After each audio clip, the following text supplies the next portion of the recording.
Halo teman-teman, selamat datang di channel saya. Di video ini saya akan membaca dan membahas buku Manajemen Proyek Konstruksi. Kita mulai dari bab awal, yaitu tentang manajemen proyek konstruksi.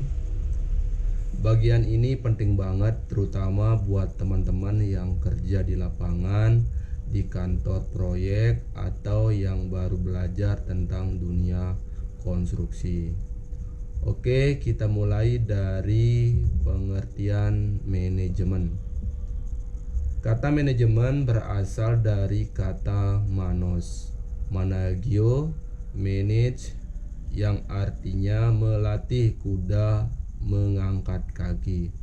Merupakan kutipan dari bahasa Latin atau Italia atau Perancis. Selanjutnya dapat dipahami bahwa dalam melatih kuda mengangkat kaki diperlukan langkah-langkah yang teratur dan dilakukan secara bertahap, sehingga manajemen identik dengan mengatur atau menata sesuatu dengan fungsinya. Hidup berkelompok adalah gejala hidup yang sangat menonjol di dalam masyarakat. Kebanyakan kelompok-kelompok ini merupakan wujud usaha bersama karena memiliki tujuan bersama. Untuk mencapai tujuan dari usaha-usaha tersebut diperlukan rangkaian pekerjaan-pekerjaan induk menurut corak dari tujuan itu. Agar pekerjaan-pekerjaan induk dan sumber-sumber kegiatan lainnya dapat terarahkan kepada maksud pencapaian tujuan, haruslah dilakukan pengaturan. Istilah lazim yang digunakan untuk pengaturan ini adalah penataan, dari asal kata tata, menata, dan seterusnya. Rangkaian penataan inilah yang dimaksud dengan administrasi. Sebagian dari kegiatan-kegiatan yang demikian adalah kegiatan yang khusus menyangkut segi-segi memimpin pengaturan atau penataan tadi, agar tujuan sungguh-sungguh dapat dicapai. Kegiatan inilah yang disebut dengan manajemen. Jadi, pada pokoknya, manajemen adalah segenap rangkaian memimpin penataan atau pengaturan terhadap pekerjaan induk dan sumber-sumber kegiatan lainnya dalam suatu usaha bersama agar tujuan dapat benar-benar dicapai. Administrasi dipelajari oleh ilmu administrasi dan termasuk dalam kelompok ilmu-ilmu sosial kemasyarakatan. Orangnya disebut administrator. Sedangkan manajemen dipelajari oleh ilmu manajemen, sehingga berangkat dari pengertian di atas, manajemen merupakan cabang ilmu administrasi. Di negara-negara barat, pengertian administrasi dan manajemen sering dikisruhkan karena belum ada suatu kesepakatan mengenai ruang lingkup dari kedua pengertian tersebut. Dalam kenyataannya, penggunaan kedua pengertian di atas lebih tergantung kepada orangnya, baik berupa penulis buku atau profesi lainnya, yang mana penggunaannya disesuaikan dengan maksud istilah yang dipakai. Dengan kata lain, istilah manajer cenderung dipakai di kalangan perusahaan, sedangkan administrator di kalangan pemerintahan. Manajemen menekankan persoalan dari atas sudut majikan, sedangkan administrasi menekankan dari bawah atau sudut pelayanan. Istilah manajemen menurut Lawrence Appley, American Management Association, adalah suatu seni untuk melakukan suatu usaha yang memerlukan perantaraan atau bantuan orang lain.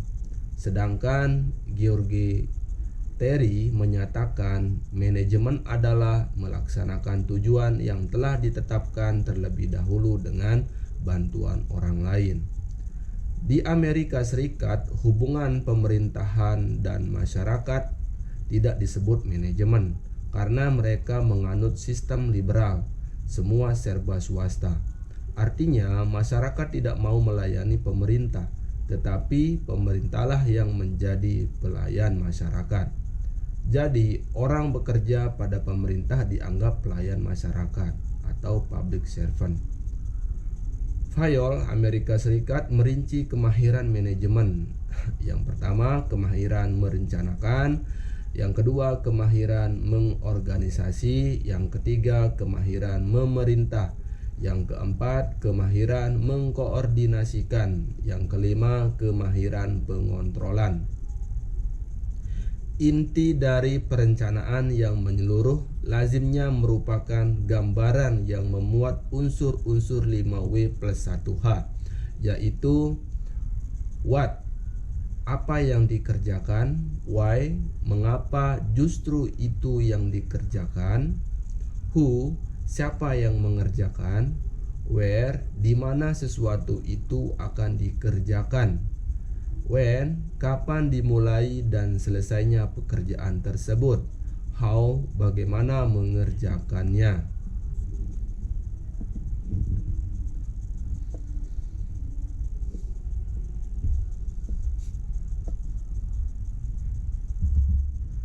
Selanjutnya, proyek.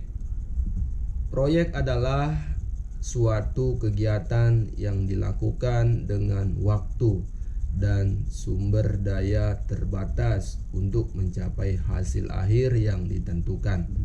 Dalam mencapai hasil akhir, kegiatan proyek dibatasi oleh anggaran, jadwal, dan mutu yang dikenal sebagai 3 kendala, triple constraint.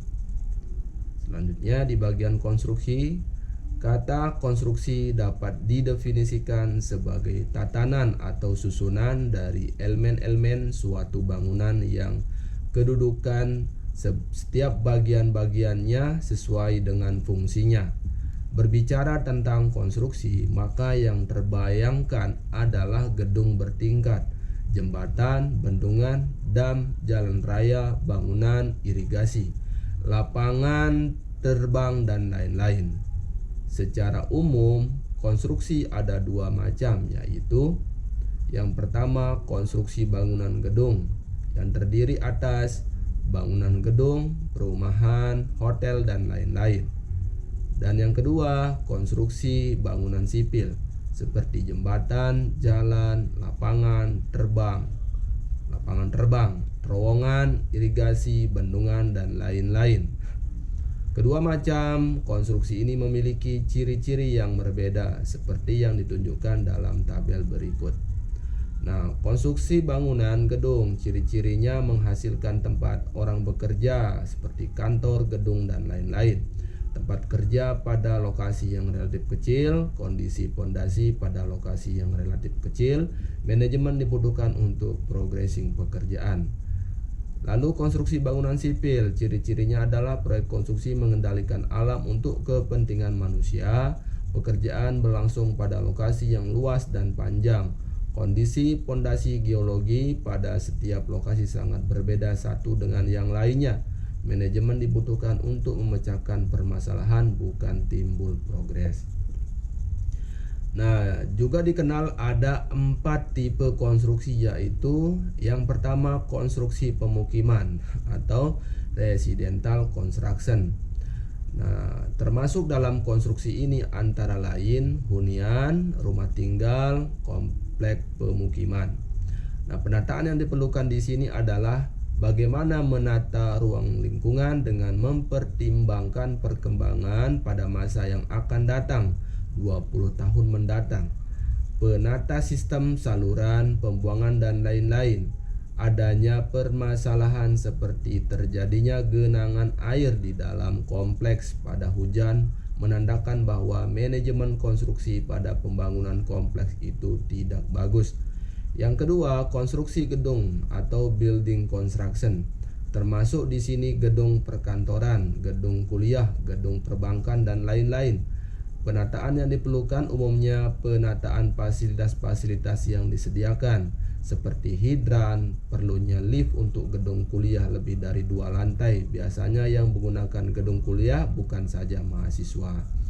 Yang menggunakan gedung kuliah bukan saja mahasiswa tetapi dosen yang umumnya berusia tua. Sistem pengamanan kebakaran dan lain-lain. Adanya gangguan suara ribut dari atap pada saat angin kencang pada suatu gedung kuliah menandakan bahwa manajemen konstruksi pada gedung tersebut juga tidak bagus. Yang ketiga, konstruksi rekayasa berat, heavy engineering construction. Biasanya pada konstruksi ini banyak bekerja alat-alat berat sehingga memerlukan penataan sehingga tidak terjadi alat-alat terbengkalai di lokasi karena tidak digunakan. Sedangkan biaya sewa peralatan berat umumnya mahal. Terjadinya pengangguran alat-alat berat dan lain-lainnya menandakan manajemen konstruksinya tidak bagus. Yang keempat, konstruksi industri atau industrial construction. Termasuk dalam konstruksi industri ini antara lain pabrik-pabrik dan lain-lain. Penataan yang diperlukan terutama terhadap pengaruh yang ditimbulkannya terhadap lingkungan dan masyarakat sekitar seperti limbah, polusi dan lain-lain. Untuk itu harus disediakan suatu fasilitas yang dapat mengatasi pengaruh tersebut. Dan fasilitas-fasilitas ini harus ditata sedemikian sehingga dapat berfungsi dengan baik. Selanjutnya bagian manajemen proyek. Nah, manajemen proyek adalah proses merencanakan, mengorganisir, memimpin dan mengendalikan sumber daya perusahaan untuk mencapai sasaran jangka pendek yang telah ditentukan. Manajemen proyek tumbuh karena dorongan mencari pendekatan pengelolaan yang sesuai dengan tuntutan dan sifat kegiatan proyek, suatu kegiatan yang dinamis dan berbeda dengan kegiatan operasional rutin. Selanjutnya di bagian manajemen konstruksi.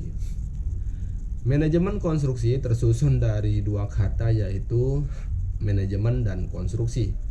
Kata manajemen berarti melatih kuda mengangkat kaki.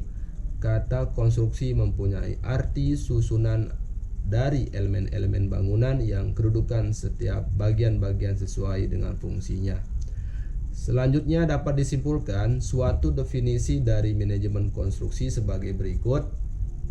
Manajemen konstruksi adalah usaha yang dilakukan melalui proses manajemen yang yaitu perencanaan, pelaksanaan dan pengendalian terhadap kegiatan-kegiatan proyek dari awal sampai akhir dengan mengalokasikan sumber-sumber daya secara efektif dan efisien untuk mencapai suatu hasil yang memuaskan sesuai sasaran yang diinginkan. Nah, dalam buku manajemen konstruksi didefinisikan sebagai usaha-usaha yang dilakukan dalam suatu kegiatan agar tujuan dari kegiatan tersebut dapat tercapai secara efektif dan efisien. Selanjutnya dapat dipahami mengenai bagaimana maksud dari pengaturan atau penataan konstruksi yang teratur. Artinya suatu pekerjaan konstruksi mulai dari tahap perencanaan, pelaksanaan dan sampai konstruksi selesai. Kegiatan-kegiatannya tersusun secara berurutan. Misalnya membuat pondasi dikerjakan setelah galian selesai, membuat slope setelah pondasi selesai dan lain-lain. Manajemen pada suatu konstruksi merupakan suatu alat untuk mengefektifkan dan mengefisienkan kegiatan-kegiatan pada proyek-proyek tersebut. Parameter yang digunakan di sini adalah fungsi, waktu, dan biaya dari setiap kegiatan proyek konstruksi.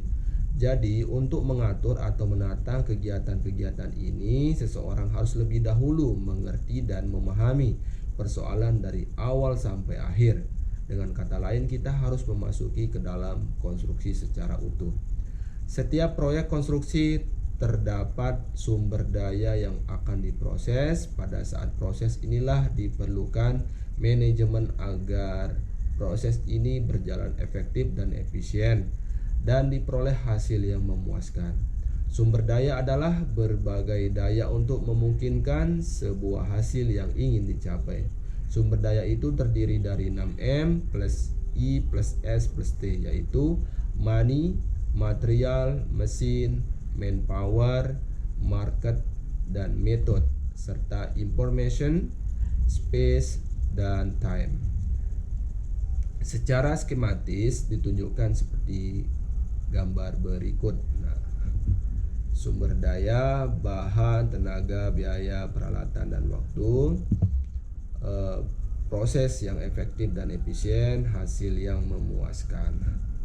Sasaran manajemen konstruksi adalah untuk menata pekerjaan konstruksi agar pekerjaan tersebut berlangsung efektif dan efisien. Konstruksi itu sendiri merupakan susunan yang terobjektif.